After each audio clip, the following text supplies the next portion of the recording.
Assalamualaikum warahmatullahi wabarakatuh. Perkenalkan, saya Susanti di sini sebagai host podcast pada hari ini.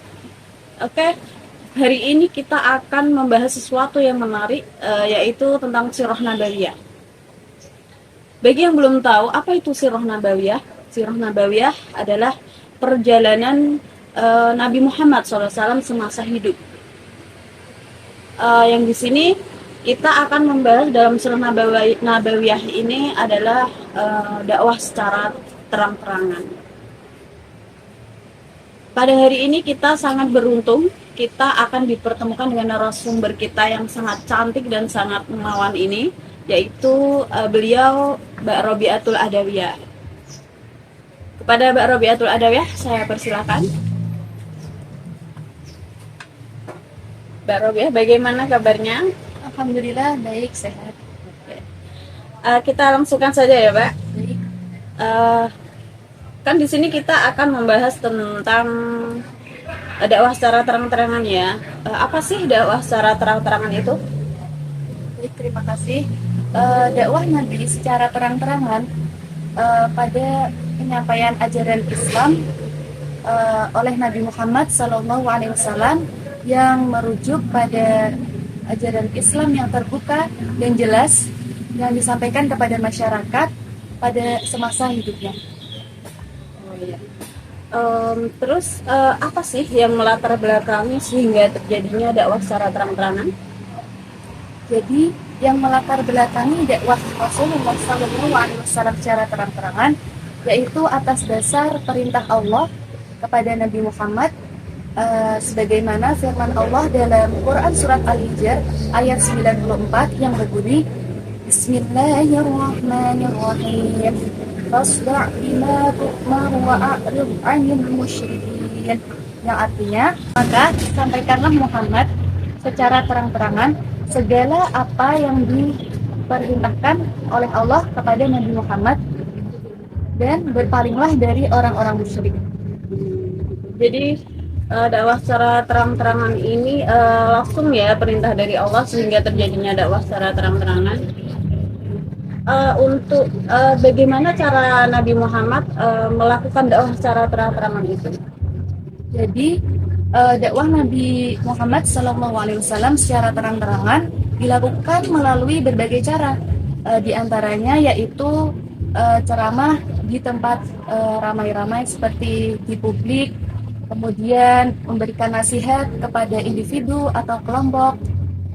Kemudian Nabi Muhammad juga berpesan melalui pesan-pesan Islam secara resmi. Selain itu, dakwah juga dilakukan melalui pengumuman kepada halayak umum, seperti di tempat-tempat umum.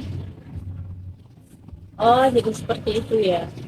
Terus bagaimana sih reaksi para kaum Quraisy saat itu ya kan, karena waktu itu belum tersebar ya tentang ajaran Islam. Bagaimana reaksi kaum Quraisy terhadap dakwah secara terang-terangan ini? Jadi pada waktu itu kaum Quraisy itu sangat menentang keras tentang dakwah Nabi Muhammad SAW. Dengan kaum Quraisy itu dengan berbagai cara ingin menghentikan dakwah Nabi Muhammad. Cara kaum Quraisy yaitu seperti penghinaan dan ejekan Nabi Muhammad, diberi sebutan dengan yang aneh-aneh seperti disebut penyihir atau dukun. Kemudian ada juga mereka melakukan penyiksaan kepada kaum Nabi Muhammad seperti ditindas, kemudian diperbudak. Kemudian ada juga dengan boikot ekonomi, yaitu dengan memboikot segala ekonomi kaum Nabi Muhammad seperti pembatasan dalam kebutuhan pokok seperti makanan dan lain-lain. Jadi seperti itu ya. Dari pertanyaan 4 tadi ya, Mbak. Apa sih manfaat dan suri tauladan dari dakwah secara terang-terangan ini? Jadi dari dakwah Rasulullah secara terang-terangan ini dapat kita ambil pelajaran yang berharga. Sangat banyak sekali pelajarannya seperti kejujuran, ketabahan, kesabaran, dalam menghadapi segala tantangan dalam kehidupan ini. Kemudian kita bisa mengaplikasikan nilai-nilai tersebut dalam kehidupan sehari-hari kita. Seperti contoh, kita berbicara dengan baik, kemudian berbicara dengan jujur, dan tetap teguh dalam prinsip-prinsip kita. Meskipun kita dihadapkan dalam kesulitan-kesulitan dan penolakan yang terjadi dalam kehidupan kita.